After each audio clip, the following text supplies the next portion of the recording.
It's a blunder mistake. It's a blunder mistake.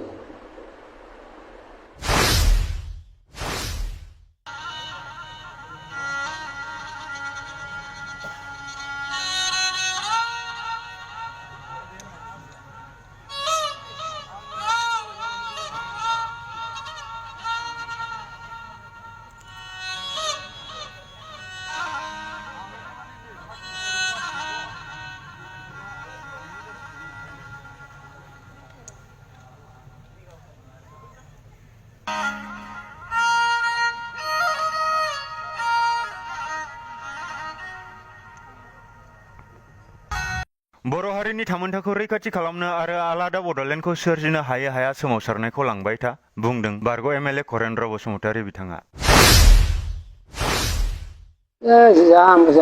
जाया आन्दलन खालामलांबाय था। बड'फा उपेन्द्रनाथ ब्रह्मआ सानसुमा खुंगुर बैसोमुतियारि आरो करेन बसुमतारी बिथांमोननि सायाव गोथौ फोथायथि दंमोन। जोंनि सायाव बेसेबां फोथायनाय दंमोन उपेन्द्र। इउपिपिएल दोलोखौ हेफाजाब खालामनानै ब्लान्डार मिस्टेक खालामफ्लांबाय होननानै दुखु खालामदों बारग' MLA करेन्द्र बसुमतारी बिथाङा। It's a blunder mistake. Blunder mistake. I help खालामनाङामोन। BTR गोरोबथानि गेजेरजों मोनबोफानाय 1,500 कौटिखौ दिनैसिमबो लाबोनो हायाखै बुंदों करेन्द्र बसुमतारी बिथाङा। 1,500 कौटिखौ दाबो लाबोनो हायाखै। आन्दलनखौल' खालाम रायजोफोरा गाबोननो लोब लोब ओंखारबोगोन बुंदों बारग' MLA करेन्द्र बसुमतारी बिथाङा। आन्दलना खालामबानो गाबोन मोस्रोमबादि फैजोबगोन। प्रमदा आथिं हमफैबाय 2 घन्टा एबसु दे बिदिबालाय एखदा जाबाय जेला हेल्प खालामसै। रायजोखौ नांगोन। रायजो नङाब्ला बर' जाथिया थाबैनो गोमोरसिगोन। जों जुदि खौसेयै खालामनो हायोमोन दाख्लैनिफ्राय आंथ' बुंबाय थादों बे 20 बोसोरनि गेजेराव बर'लेण्डआ फैगोन। दा बे सिमाङानो थुख्रा थुख्रि जाजोब्बायना। गतिके आं थिगैनो दङ आंनि सायाव फोथाय। दिनैसिम आङो एसेमब्लियावबो आं बुंबोदों गोदो जे बड'लेण्ड नांगौ होननानै बिथाङा पार्लियामेन्टआव बुङो। दा बिथांनि बुंनायाथ' कारेक्ट खिन्थु बिथांनि बुंनाया गाज्रिदामोन। बिरबला आकबरखौ बुजायनो थाखाय गोजौआव नारेंखलाव माइरंखौ दै होनानै संनो नागिरा होमबा बे गुदियाव अर होनाय बिथाङा बे जादों। बिथाङा पार्लियामेन्टआव भइस होबाय थाबाय। बिथांनि पार्टिया 17 बोसोर बुंबाय थाबाय बड'लेण्ड मोना बड'लेण्ड नांथ'वा। बे बिराद गिदिर आनफर्चुनेट हिस्ट्रि जानानै थांदों। बे आरो आं नामखौ मख'ला जे BTRनि मालिकआ बिदि स्ल'गान होबाय थादों। जुदि बिसोरबो टाइम टु टाइम जुदि धर्ना सरना होखालांबाय थायोमोन साइमल्टेनियास दा नैबे जुदि 10टा स्टेटआ जुदि ओंखारमारोब्ला आंनि खावलायनाय नोंथांखौ बहाय बुंनांगोन मेम'रेन्डामाव बेखौ जों खोनादों बेखौ गाथिनो हागौ। बेखौ जोंनिखौबो इनक्लुड खालामनांगौ 11 नम्बराव। दिनै 60 इयार्स जाबाय जोंनि डिमान्ड बेखौ खिन्थु बावनो नाङा। बे आरो जों आर्किटेक्ट बड'लेण्डनि आन्दलन सृष्टि खालामनाया जों सानैजों आर्किटेक्ट। उपेना थैनानै थांबाय। चरन नार्जारिया फैलार जादों। बिसोरो हाबाजों जनताजों हाब्रेहैनानै 78आव नैबेहाय उदियासला गोमादों। बे आरो दा बे हिसाबै बिनि उनाव जों बिसोरखौ खौसे खालामनो अनेक नाजादोंमोन। PTCखौ अरिजिनेल एबसुआनो PTCखौ दाना होदों 1967। बिसोरनि फिलसफियानो जाबाय जे एबसु बै समनि एक्स वार्कार एक्स इन्टेलिजेन्ट एक्स स्कलार लोगो नांनानै बै समाव इन्दिरा गान्धीया मोनसे डिक्लार होदोंमोन जे नर्थ इस्ट रिजनखौ रिअर्गानाइज खालामफिननांगौ। आसामखौ दाथ' जोंनाथ' होनबाथ' सिमाङा होमबासो नुबाय हाब जोंनाथ' थालांसिगोन। थारा थारै 67आव एबसुखौबो दाबाय PTCखौबो दाबाय। एफसा बुंबाय जे नोंसोरो रायजो बिनायखौ मावलांबाय थादो जों स्टुडेन्ट हिसाबै थानोसै सापर्ट खालामो अरिजिनेल माबाया बेमोन आरो प्रिन्सिपला उनावथ' बिसोर पावाराव थांनानै बावहैबाय जेरै दा जोंनि बावनाय बायदि बे आरो बिनिफ्राय बिसोरबो थेवबो जों खौसे खालामबाय पिटिसि जाबाय प्रग्रेसिभ पिटिसि जाबाय यं पिटिसि जाबाय हरिसिङा देवलुरु जों इउटिनेल जाबाय इउटिनेल जाबाय इउबिनेलसिम फैदों इउटिनेलखौ जों दाना होदों जे बिसोरजों जाला आन्दलनखौ नोंसोर खालामदों बिनि खुंगुर उनाव मा जानायखो बिनि खुंगुरजों खरमखोजों मन'मालिन्य जालायबायना जोनोम जालायबाय नैबाय जों हरिसिङायाव मोनसे कनभेन्सन खुंनानै माबाबाय जानाय नंला बिसोरजों एबसुआनो फुल फ्लेजेड आन्दलन खालामनोसै बे आरो रौता कनफारेन्सआव 1986आव 1983आवनो फार्स्ट डिसिजन लाबाय जों जोंनियानो दमदमायाव दा अरिजिना जोंनि खिन्थु मानसिफ्रा बुंनो नागिरो 87निफ्रायसो बड'लेण्डखौ सिमां नुयो बे नङा बेनिफ्राय जोङो बिग्रास आन्दलन खालामनो थाखाय बिपिसि दादोंमोन बड' पिपल्स एक्सन कमिटि आं बिनि फाउन्डार प्रेसिडेन्ट बे आरो दा बे हिसाबै जों दा सिनियर मस्ट बड'लेण्ड बिग्रा मानसिफ्रा जों सानैल'सो बाखि परमेश्वरा जना थाबाय रबिराम ब्रह्मआबो बिदिनो होलांथों जाना थाबाय गैला बाखि थैजोब्बायना ओंखायनो आं दहाय बुंदों जे नोंथाङा हारसिङै मा खालामदों आंनि साजेसना बेनो नेपलियन बनापार्ट बादि भेनगार्ड मोनसे दादो 500 जनसो सारा आसामाव बा बे मोनब्रै डिस्ट्रिक्टआव 500 जन बोखांनानै जाया आन्दलन खालामलांबाय था धरना हांगार स्ट्राइक बायदिसिना बुख्रेबजानाय आन्दलनखौ खालामथ'नो नाङा ओमफ्राय सेकेन्ड माबायाव एबसुखौ एसे टाच खालामनांगौ डिफेन्सखौ दाख्लै बुंदों नामा दायो इमप्लिमेन्टआ जायाबा आन्दलन खालामगोन दा आन्दलनखौथ' जों इमप्लिमेन्टनि थाखाय खालामा बिटिआर रेकर्ड जालांबाय बेयो मोजां जादोंना गाज्रि जादों होनना नोंथाङा मा बुंनो सानो बेखौथ' आं बुंथ'ला आं दा इउपिपिएलआव दंथ' प्रमदफोरा दुखु मोनगोन बेखौ बिथाङा बुंखाबाय खिन्थु बिनि आगोलाव मोनसे स्टेप दोनदों गगामुगनिफ्राय कमप्लिट बिथांमोन बुंनायजों समान आं बुंदोंमोन आरो खिन्थु गेजेराव प्रमदआ आथिं हमफैबाय 2 घन्टा एबसु अफिसाव दे बिदिबालाय एफर्टआ जाबाय जेला हेल्प खालामसै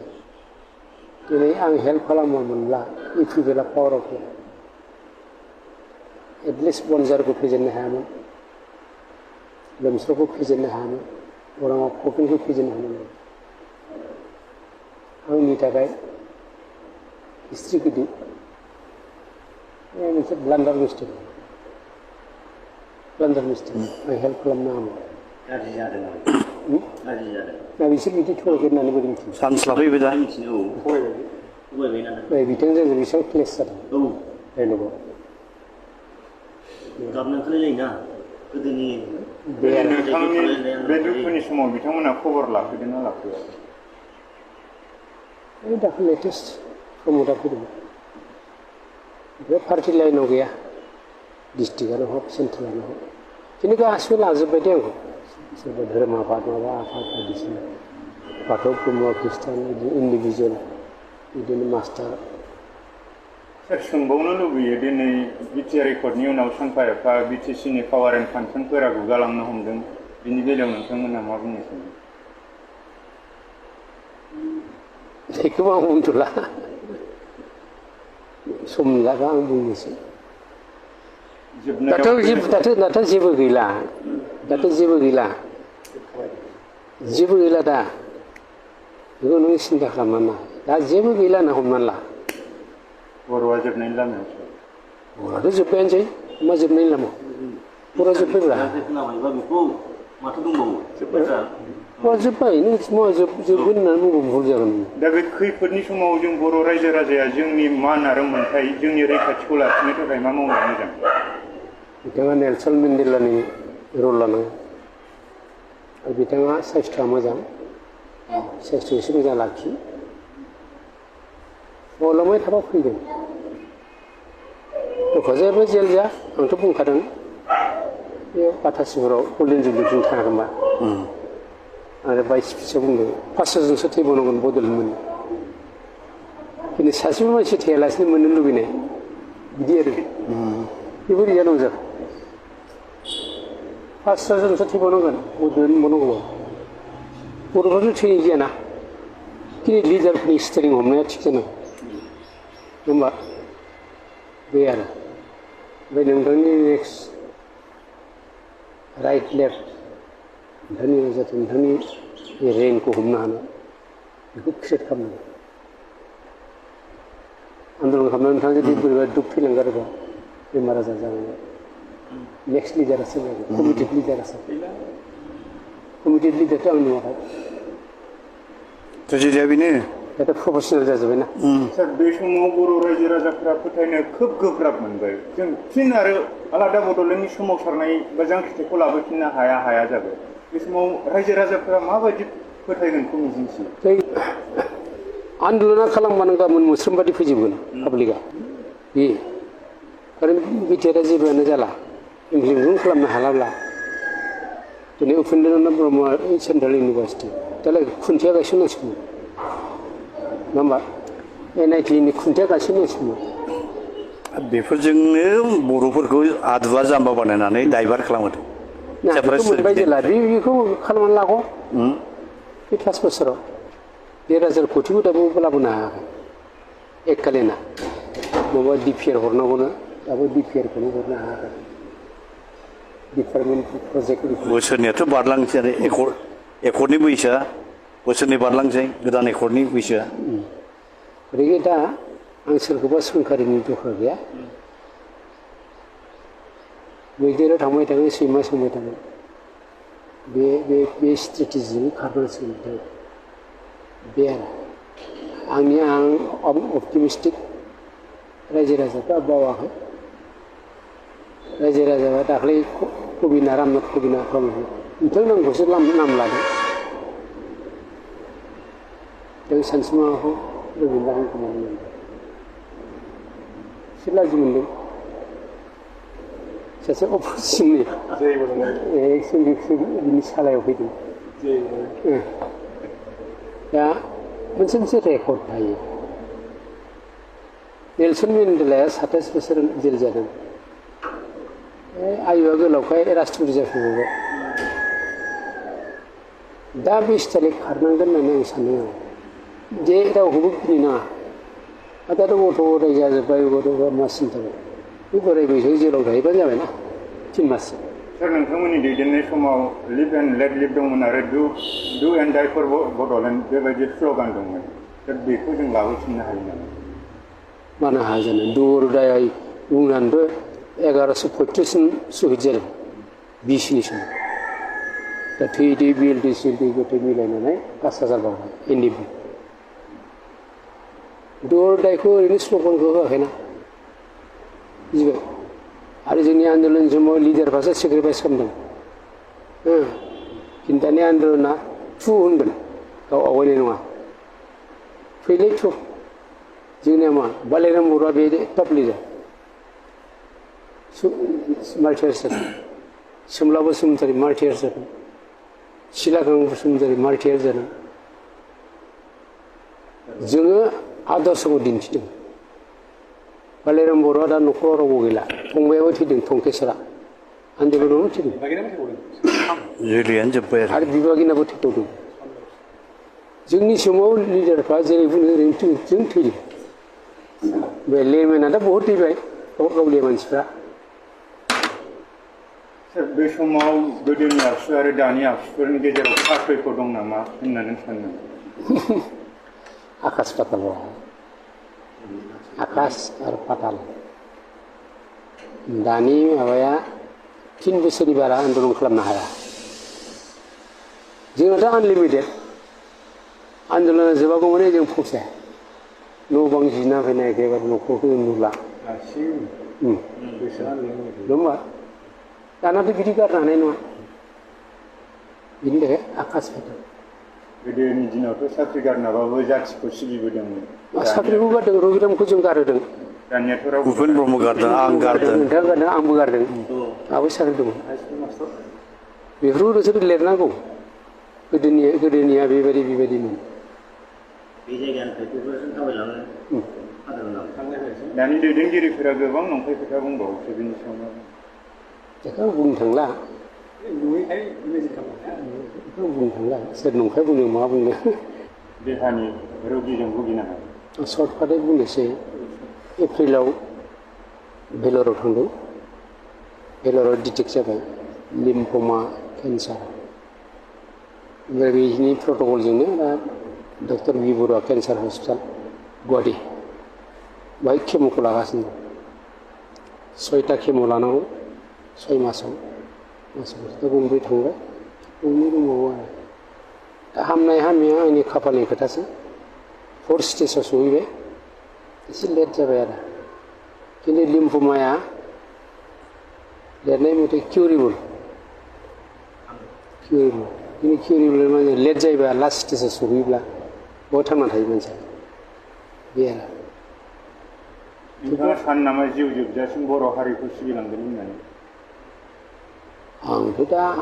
आखाइजों आथिं सिबिनो हाला बेमारि जाबाय गोसोआ दंब्ला नङाबा आं बिथांजों रायलायो बे आरो इउनिभार्सेल बे फावसायनो रोङा सानादि अराय सानजाथिं ओंखारो थिग जोंना बे आरो जायनि जाहोनाव बिथाङा बे फिल'सफिजों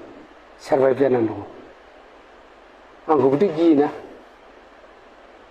बे जों थाफ्लादोंसोलै बेनो रायजो नांगौ बे आरो रायजोआथ' नांगौ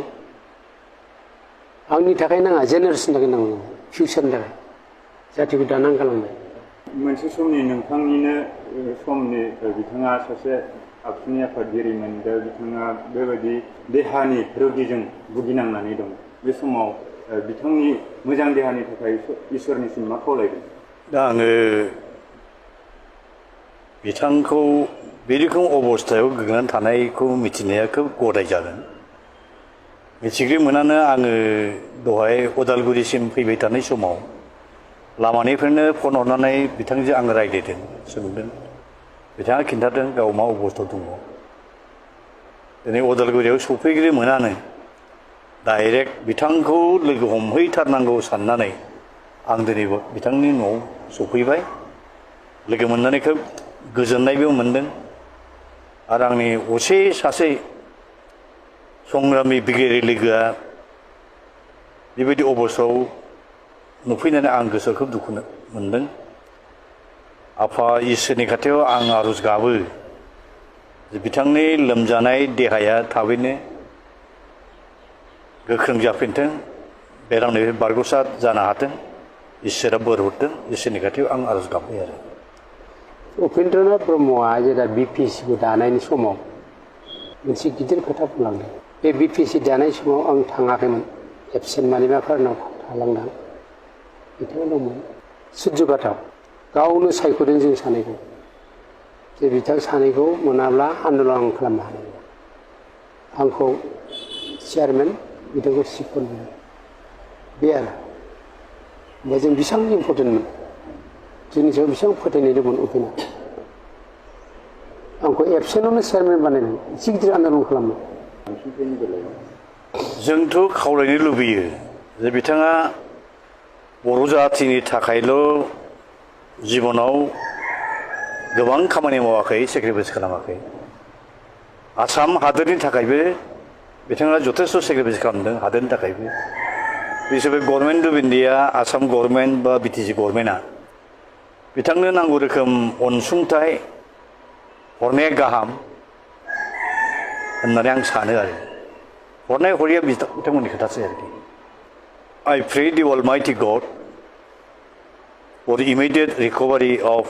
my bosom friend Sri Korendranath Basmotari, who is the former president of All Bodu Students Union as well as the chairman of the Bodo People Action Committee during the 6-year Bodoland mass movement period. I pray times and again the Almighty God for bestowing upon him the heavenly blessings for his immediate recovery. I am also very much happy today. My erstwhile leader's colleague escaped this military has come to my residence to meet me and wish my health recovery. That's why very much thanks and those who are accompanied him today. I also thanks to them. I appeal to the government of Assam and the government of BTC to extend a healthy amount of financial assistance to my bosom friend Korendra Basmotari for his better medical treatment so that he can be cured at the earliest possible.